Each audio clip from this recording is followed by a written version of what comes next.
Bom, agora nós vamos conhecer um pouco sobre o currículo na educação do campo.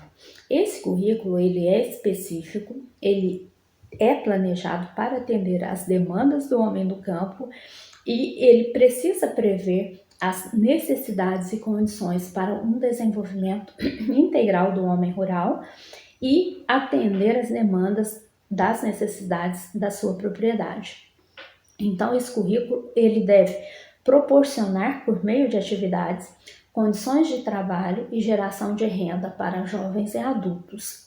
Ou seja, ele precisa, estar fundamentado com atividades variadas. E essas atividades, elas precisam visar as condições de trabalho, como o homem do campo vai trabalhar, em quais condições, que tipo de produção ele irá desenvolver, como ele fará o espaço, a preparação desse espaço, de forma que seja uma produção muito bem alicerçada, muito bem ancorada em produtos naturais, em produtos que atenda a demanda de uma forma geral e aquilo que ele consegue produzir de acordo com seus espaços. Então, essa produção é o meio de sobrevivência do homem do campo. Então, ele precisa sim estar bem preparado para desenvolver, porque a partir dessa produção, com certeza, ele terá a sua renda garantida, a sua renda, a renda familiar, e os jovens e os adultos que trabalham no campo, com certeza, eles empregam toda a energia, empregam todo o seu trabalho, todo o seu esforço nesses tipos de preparação.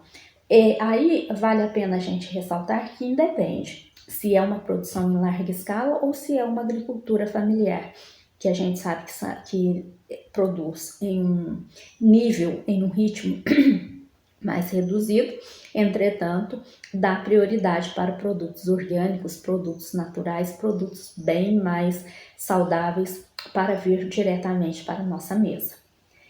Deve favorecer a formação de lideranças, e isso é muito importante, porque a partir do momento em que existem líderes e o tempo passa, na falta desses líderes, então precisam de outros substitutos. Então, há necessidade dessa formação do cidadão para assumir função de liderança, porque o homem do campo, muitas vezes, eles desenvolvem vários movimentos, eles brigam por seus direitos e, com certeza, eles conseguem, com esses movimentos, novas melhorias para o seu meio, para o seu espaço de atuação.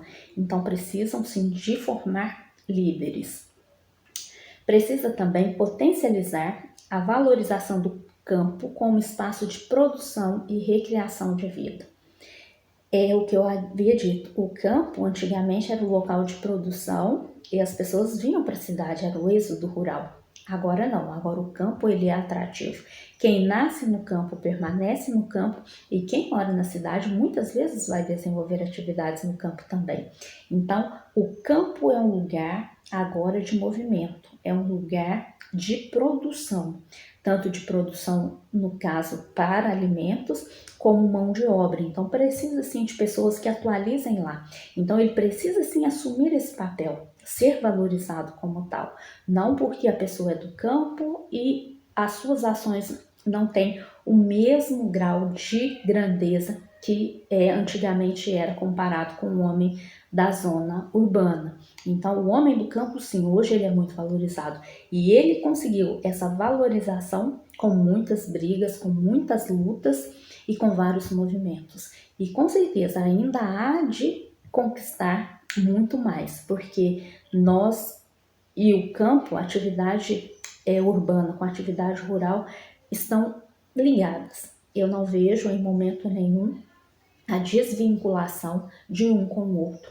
Então, estamos sim todos alinhados. Precisa também formar o educando para participar de forma consciente e com habilidades técnicas. Não basta apenas ter o conhecimento teórico, ele precisa sim ter conhecimentos técnicos. E esses conhecimentos técnicos são aqueles específicos para a atuação no seu espaço. Não adianta o aluno da zona rural ter todo o conhecimento da base comum se ele não consegue aplicar lá na sua zona rural, se ele não consegue desenvolver o seu espaço, se ele não consegue melhorar as condições de vida da sua família, a sua condição de vida própria e trabalhar com produções que sejam altamente sustentáveis, que sejam altamente cuidadosas com o meio ambiente, com as situações de queimada, de poluição, de preservação dos rios, das nascentes, enfim. Ele é um cidadão que precisa ter esses conhecimentos técnicos, não só para a produção, como também para a manutenção da qualidade de vida do planeta. E, por fim, deve possibilitar a aquisição de conhecimentos teóricos e práticos. Então, a teoria é o que a gente fala aqui sempre, em relação ao homem do campo, ela é muito válida, com certeza, mas esse conhecimento teórico, ele precisa sim estar aliado à prática. Porque se o aluno, ele entende de teoria, mas não entende de prática, pouco ele poderá contribuir para o desenvolvimento do seu meio. Então, há de se pensar em um conhecimento, há de se formalizar um currículo da forma que está e com certeza precisa de mais alguns ajustes de acordo com a mudança do tempo, de forma que permita que esse aluno ele adquira teoria, ele adquira prática e realmente esses dois tipos de conhecimento atuem de forma integral, maciça lá no seu espaço de produção.